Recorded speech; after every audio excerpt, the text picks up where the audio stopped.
Bom, pessoal, então vamos continuar o assunto a partir da distribuição de probabilidade chamada binomial. O que é isso? Bom, a gente acabou de falar do exemplo de cara ou coroa. Ou seja, num jogo de cara ou coroa, ou da cara ou da coroa. As chances são de 50%, considerando uma moeda não viciada, né, ou normal, vamos dizer assim.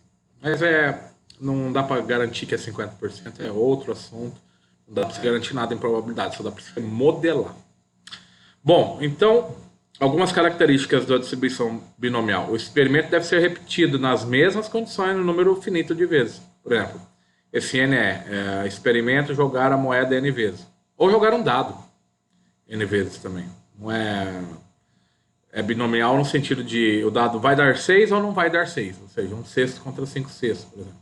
Dá para você modelar outros eventos com mais de duas possibilidades com a distribuição binomial. Inclusive, tem um exercício com isso que vocês vão fazer, que está no final dos meus slides. As provas repetidas devem ser independentes, ou seja, uma não deve afetar na outra. Tipo, qual a chance de dar três caras, dado que as duas primeiras foram coroa? Não é bem isso que a gente vai trabalhar. Ok? É independente. Então, qual a chance de dar cinco caras em 10 jogadas de cara ou coroa? Certo? Em cada prova a gente tem que ter dois resultados, ou sucesso ou insucesso. Sucesso e fracasso, pode ser. E no decorrer do experimento, tem a probabilidade P, que a gente chama de probabilidade de sucesso, e a probabilidade Q, que é de insucesso. Elas vão se manter constantes, quer dizer, todas as vezes que eu jogar a moeda ou jogar o dado, todas as possibilidades vão ser consideradas as mesmas.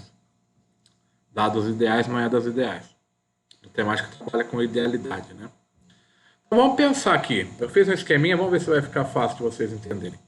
Então vamos lá, vamos brincar com esse negócio de jogar cinco moedas ou uma moeda cinco vezes, né, seguidas e ver quantidade de caras e coroas. Vamos tentar modelar isso aqui, a distribuição binomial.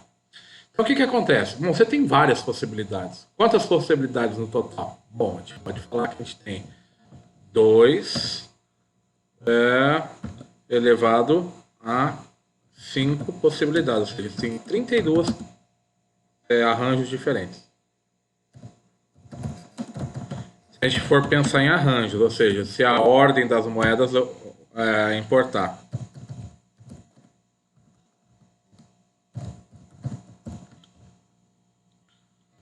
Ok? Aqui. São 32 formas diferentes de combinação de arranjo. Ou seja, pode ser cara, coroa, coroa, coroa, ou cara, coroa, coroa. De qualquer maneira, essas duas diferentes formas de ocorrência dos eventos vão dar três coroas e duas caras, se não me engano. Pelo que eu falei.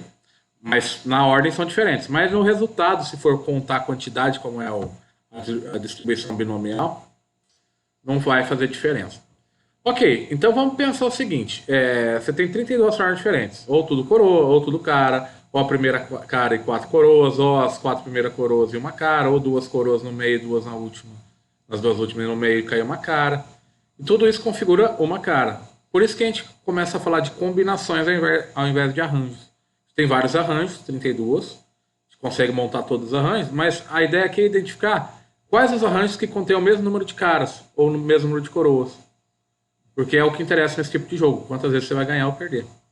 E isso serve para muitas coisas na matemática, não só para jogos. Isso é uma forma simples de ensinar.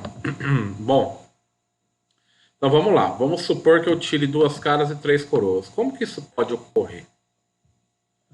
Vamos lá. Então, tirei uma cara aqui. Aí na segunda jogada, eu tirei uma coroa. Na terceira, tirei uma cara. Na quarta jogada, eu tirei uma cara. E na quinta jogada, uma coroa. Porque eu estava apostando em tirar caras. Cada partida eu apostei R$ 1 para ganhar 2 de volta. Saí ganhando aqui, porque eu apostei 5, mas ganhei 6, né? Dos três acertos, mais caras que coroas. Ok?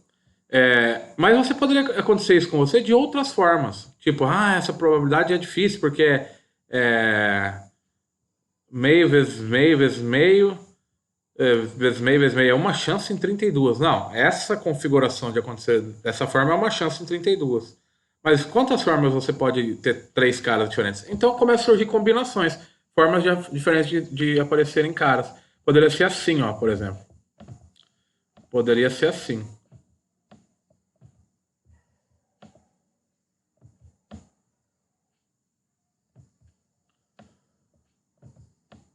Por exemplo, uma coroa, três caras, uma coroa. Poderia ser assim, ó.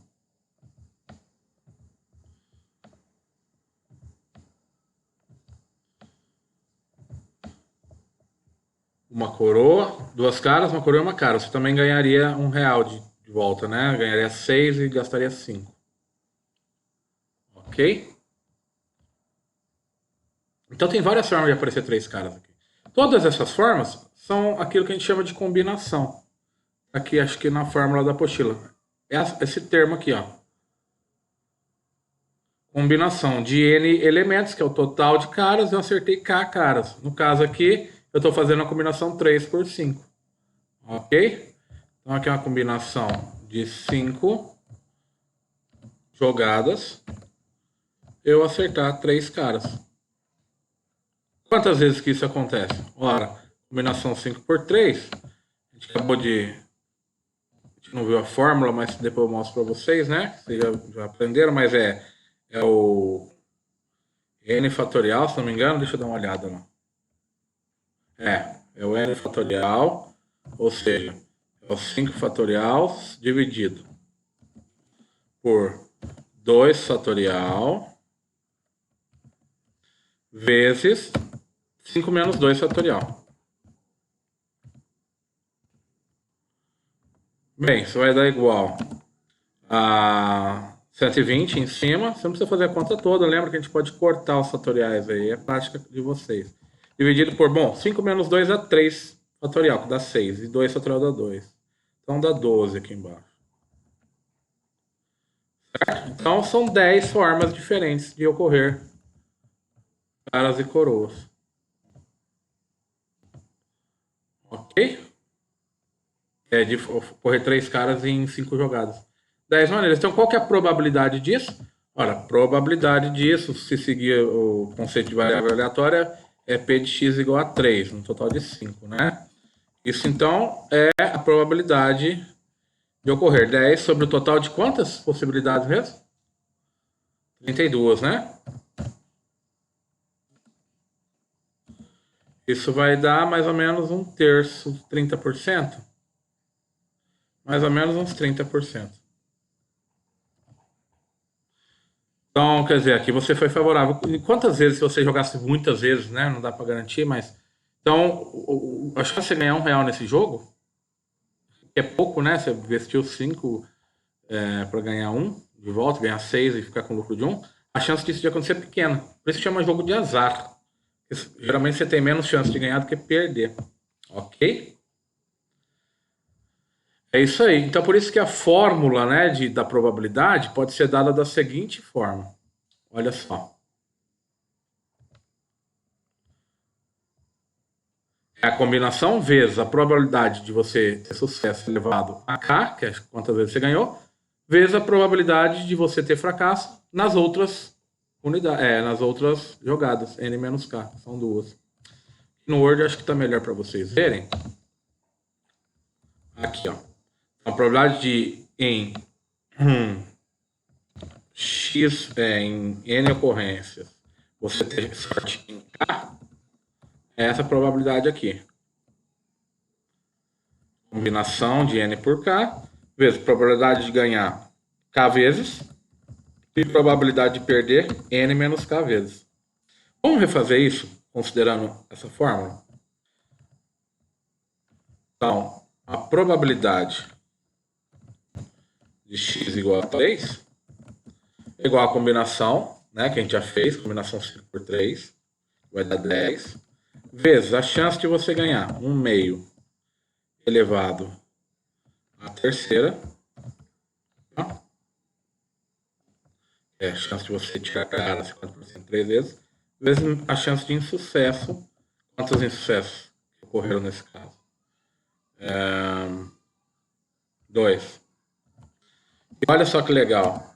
1 meio ao cubo vezes 1 meio ao quadrado vai dar 1 sobre 2 à quinta, né? Conserva a base e somos os expoentes. E 2 elevado à quinta é 32. Então isso vai dar 10 vezes 1 sobre 32.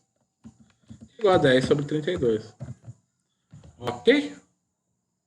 Tanto faz fazer pela formulinha ou pensar que o total é sempre, no caso do cara e coroa, é 2 elevado a n, né? Tentativas, porque é só cara ou coroa. Se fosse um dado, aí tinha que montar outra coisa aqui.